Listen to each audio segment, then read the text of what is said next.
Welcome back to another episode of Mondays with Madrid. I'm Annelise Dominguez, and I'm a freshman here at Texas A&M Kingsville. I'm majoring in accounting, and I'm here with Coach Madrid. Hey, Annelise, thank you so much for coming. I think you have the, I think you live the furthest away from Kingsville. Is that correct? Yeah, I believe Tell so. everybody where you're from. I'm from El Paso, Texas. El Paso, Texas. How far of a drive is that? That's about 10 and a half hours. Okay, so that's a little bit of a drive, and so extremely excited we're here. Everybody that's watching will get to know you here in just a second, but as usual, I want to update everybody on some things that are going on with Javelina women's basketball. The first one is our team working extremely hard. It's been fun every day to come to practice and get to know them, work with Annelise and her teammates. Although we're a little inexperienced, we have a lot of talented players, and they're getting better and better and better every day. I think the biggest challenge right now is just getting them to play at a consistent level and show up every day with the same mentality of being consistent. And so we're getting there, and we will get there, and we're excited about that. We did receive a brand new shooting gun from Shootaway, so Annelise and her teammates are really excited. Does your arm hurt from using it? I haven't been able to use it yet. So. Okay, well, after we're done with this, Annelise is going to go straight to the gym and start putting up 1,000 shots before she can leave. We'll steal her car keys. But we're extremely excited about that, and that was from our day of giving as well. So thank you all once again for your generosity in helping our program grow. And now we just need to buy one more. One of the last things that we're excited about is the schedule. So we obviously are opening up this weekend versus Arkansas Fort Smith, both Friday and Saturday. We'll host them at 2 o'clock. If you are not able to attend the game, you can view the game online via our website. There's a pass you can purchase for one game, or you can buy a season pass for all of our games. So looking forward to seeing all of you at games, and just excited about getting Annelise and her teammates on the floor as well, and playing somebody else. I think you guys are tired of playing each other, right? Yeah, just a little bit. Just kidding. Okay, Annelise, obviously nobody wants to hear from me. They all just want to hear from you, and that's why we started this show, is just to introduce a lot of you to our viewers. And so you had mentioned earlier that you're from El Paso. Yes. But before we talk a little bit about El Paso, because that's obviously where we met, you know, what has been the biggest transition for you going from high school basketball to now college basketball? I think it might have been the intensity for me. High school, especially because in El Paso there's a lot of high schools there, so you're playing against different teams, everyone's spread it out. So you get like teams that were not experienced and stuff. But coming here, you're playing against top players from all over, so I would say the intensity. The intensity level? Okay. Okay, so as people watch us online or they come to our games, what are some things that they can expect from you as a player this season? My energy on and off the court, if I'm on the bench. My big thing is trying to get my teammates and whoever pumped up and ready for the game. So. Okay. Well, and you know, from a coaching standpoint, one of the things we love about you is your versatility. You can score in different ways. You can shoot the three. You got a nice mid-range game. You can get to the rim. You can play multiple guard positions, and so that's what really has attracted us to you. But let's go back and let's talk about El Paso. Okay, so it's about a 10.5-hour drive. All right. How many miles is it? Do you know off the top of your head how far it is? Like about 500. About 500 miles? Okay. And then how many times have you been back to El Paso since school started? Once would be Thanksgiving. Okay. Yeah. Drive or fly? I flew. You flew? Yeah. Okay. Are you excited about the drive back home whenever that happens? Not really. No? That's a long drive. Well, the good thing about it is for 10.5 hours, you're going to find out a lot about yourself. Yeah. Right? Can you sing? Are you a good singer? I would say to me, yeah. Okay. Probably not to others. All right. So this is an interesting question. Now, Kingsville, we're in South Texas. You know, you grew up in El Paso, which would be considered extremely West Texas. Yes. What's the big difference between El Paso and South Texas? Well, El Paso is like its own, I would say it's its own state. Its own, everyone knows each other.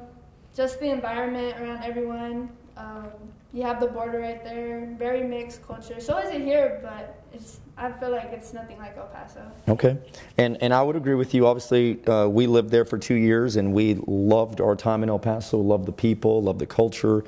You know, what is something about El Paso that, outside of what you just mentioned, that maybe people don't know? Like when they just think about El Paso, like what is something that if you could tell anybody anything about El Paso, this is what I would want to share about it? The sunsets. Okay. Yeah, those hit home. So when I went back, watching them was like a tearjerker, I guess, because it's crazy to think how I was just there a couple months ago and then now I came here. So let's talk about some El Paso hotspots here. All right. What is your favorite restaurant in El Paso? Chico's and El Cometa. Chico's and El Cometa. Yeah. Okay. All right. What about Kiki's or L&J? I like L&J. You like L&J better. Yeah. L&J was at one point voted, I think, the most popular Tex-Mex restaurant in Texas. Yeah, Did you know that? Mm-hmm. See, I'm telling you things you already know. All right. All right. We know there's a lot of high schools in El Paso. There are a lot of high schools. There's like almost 800,000 people there. Yeah. But what would you say are what's the biggest high school rivalry in the greater El Paso area? That would probably be Andres and Chapin. Anderson Chapin. Yeah. So you know that you left out about 45 schools that are in the El Paso area Yeah, right now. there's a So lot of your them. social media is going to be blowing up right now and schools are going to be mad at you that you didn't mention them. So you might want to go mute all of your stuff. Okay. All right. Do you prefer the mountains or the ocean? The mountains. The mountains. I'm terrified of the ocean. Really? I got stung by a jellyfish when I was younger. Yeah, don't tell anybody that. Okay. And then here's the thing. Why are people so confused about the time zone in El Paso? What do you mean? Because Texas, well, a majority of Texas is central time zone. Yeah. El Paso area is mountain time zone. Mm-hmm. So why is that so confusing? Why do you think El Paso decided to not join the central time zone? Probably because it's so far away from everyone. I mean, people don't even know we're part of Texas. It's either Mexico or New Mexico. So you think at some point somebody just said, I think we're just going to be in the mountain time zone? Yeah. Okay, that's right, fair enough. All right, and then very last question. What is your favorite thing about being a Javelina? Oh, the environment here, my teammates, the culture that you guys had brought up to me during the recruiting process. I've been looking forward to it since I've been speaking to you guys. So getting here and being around everyone it's very exciting. I love it. Awesome, thank you. All right, Coach, that's enough questions. Now it's my turn. So. Okay. What's your favorite coaching memory?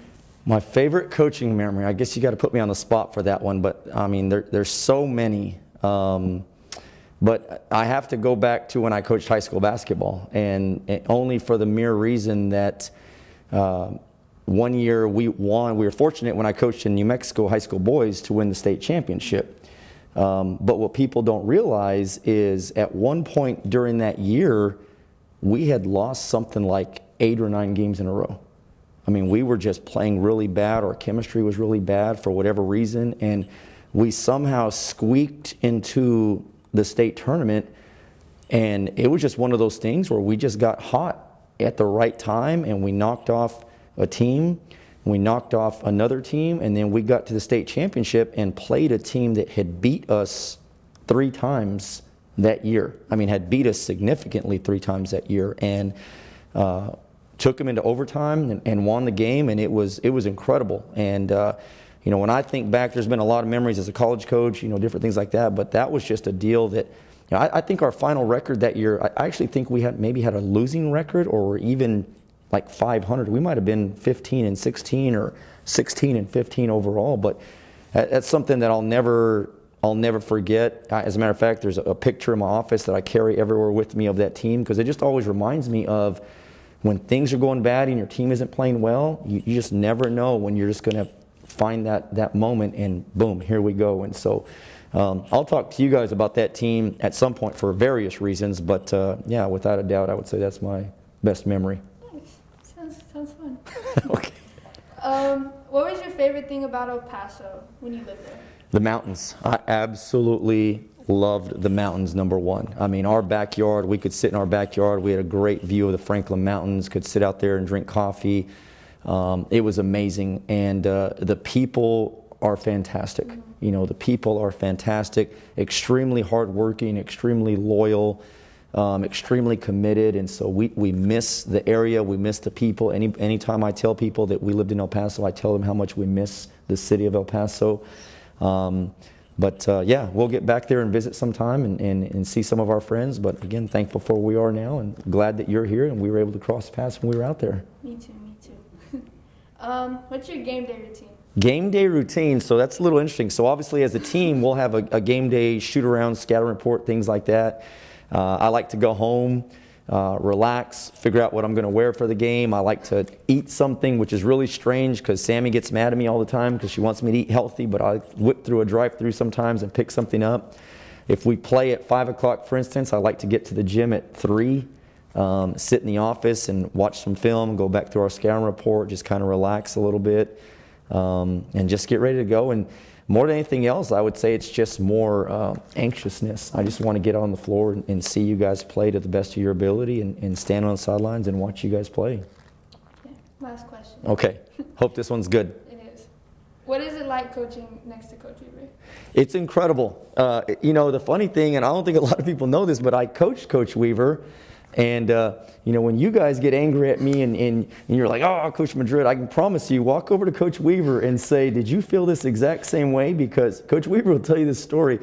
When I got hired at Texas Women's University and she was a senior, the very first conversation I had with Coach Weaver, and she still talks about this to this day, is I walked up to her and I said, so I hear you don't play defense. And she still holds that to me today.